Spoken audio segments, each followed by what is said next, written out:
Welcome to Sunday School, Mark 7:37.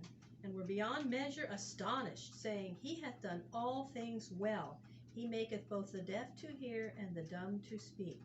After the feeding of the 5,000 and the talk which followed it in the synagogue of Capernaum, Jesus no longer sought to preach to the people in crowds as he had preached before. He had spoken his last words to the people of Galilee, and now he sought to be alone with his disciples that he might teach them many things which they needed. Jesus knew that in a few months, less than a year, he would leave his disciples to carry on the work of preaching his gospel to the world. Before that time should come, Jesus wished to teach and train his disciples, so he tried to be apart from the people and alone with these 12 men who were close to him. With this purpose in his mind, Jesus led his disciples away from Capernaum across Galilee westward to the land of Tyre and Sidon, near the Great Sea. On the border of this land, he came to a village and entered into a house. Jesus did not wish the people to know that he was there, but he could not be hid. A woman of that place, who was not of the Jewish race, but belonged to the old Canaanite people, heard of Jesus coming. She sought out Jesus and fell down before him and begged him to come to her house and cure her daughter, in whom was an evil spirit. At first Jesus would not answer her, for he had not come to that place to do works of healing. But she kept on crying and calling upon Jesus to help her daughter, until the disciples said, Master, send this woman away, for she is a trouble to us, crying out after us.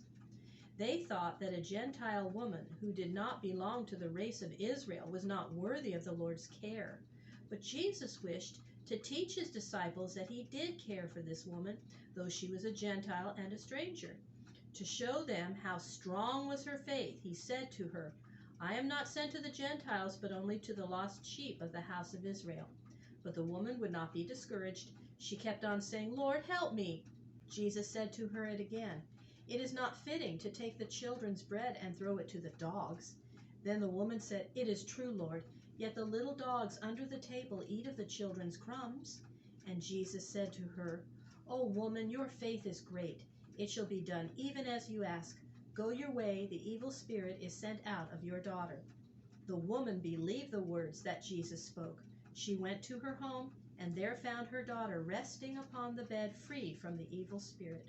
So many people sought to see Jesus in that place that he left that land with his disciples and went around Galilee, and he came again to the country called Decapolis, on the east of the Sea of Galilee.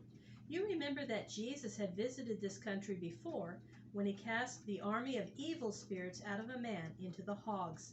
At that time the people almost drove Jesus away from their land, but now they were glad to see him and brought their sick to him to be healed.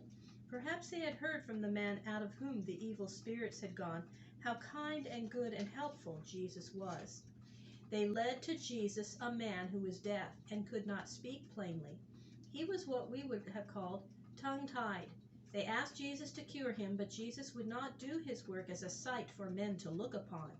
He took the man away from the crowd, and when he was alone with him, he put his fingers into the man's ears and touched his tongue. Then he looked up to heaven and gave a sign and said to the man, Be opened. Then the man's ears were opened and his tongue was set free, so that he heard and spoke plainly. Jesus told the man and those with him not to let others know what he had done, but they could not keep from telling the good news to everybody. They were full of wonder, for they had not before seen the works of Jesus, and they said, He has done all things well. He makes even the deaf to hear and the dumb to speak. And in the land of Decapolis, as before in Galilee, great crowds of people came to see and hear Jesus. They followed him without thinking that they would need any food to eat. And Jesus said to his disciples, I feel a pity for this people, for they have now been with me 3 days and have nothing to eat. If I send them home hungry, they will faint by the way, for many of them came from far.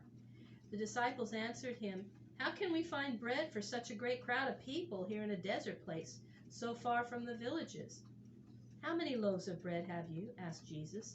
They said, We have 7 loaves and a few small fishes. Then he told all the people to sit down on the ground. When they were seated, Jesus took the 7 loaves and the fishes and gave thanks to God and broke them and gave them to his disciples, and they gave them to the people. Then, as before, he caused them to gather up the food that was left, and they filled 7 large baskets with the pieces. At this time 4,000 men were fed, besides women and children. And at once after the meal, Jesus sent the people to their homes, and with his disciples went on board a boat and sailed across the lake to a place on the western shore. There he stayed only a short time, and then sailed northward to Bethsaida at the head of the lake. At Bethsaida they brought to him a blind man and asked him to touch his eyes. But Jesus would not heal the man while a crowd was looking on. He led the man by his hand out of the village alone. Then he spat on the man's eyes and touched them with his hands and said to him, "Can you see anything?"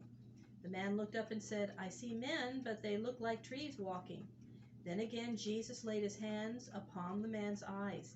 He looked once more and now could see all things clearly. Jesus sent him to his home and said to him, "Do not even go into the village or tell it to anyone in the village." For Jesus wished not to have crowds of people coming to him, but to be alone with his disciples, for he had many things to teach them.